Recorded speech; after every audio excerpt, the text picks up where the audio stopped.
I believe that the only excuse we have for being musicians is to make it differently. I don't want to roast you out, but do you think we could have the window up a little bit, the left one there?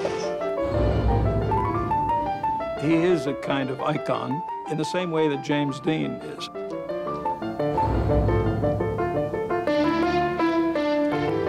I remember the feeling of, who is this guy? It's a machine. No, it's a human being. The minute that recording came out, conductors all over the world basically said, "Get me that pianist."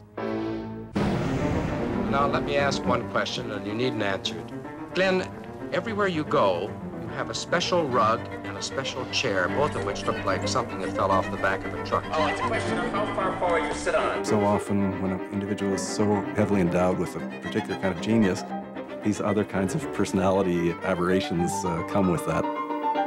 But that's really what you're aiming to do, is to make people sit up on their seats from the first note and say, this is an event, this is a happening. Yes, almost, a musical if you want it in one word, yes.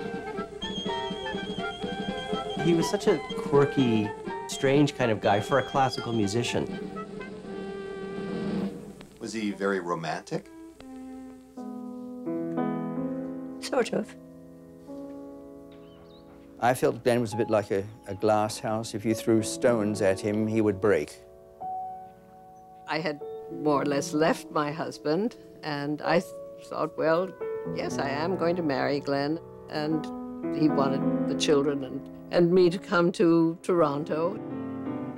The fact is that Glenn became someone I ended up loving, adoring, very kind and sweet to me, and very avuncular in the sense that he was my Uncle Glenn in a very real way. Why do people all over the world find themselves drawn to Gould? It's not just because he was a great player. It's because his life is itself a performance that people can't take their eyes away from.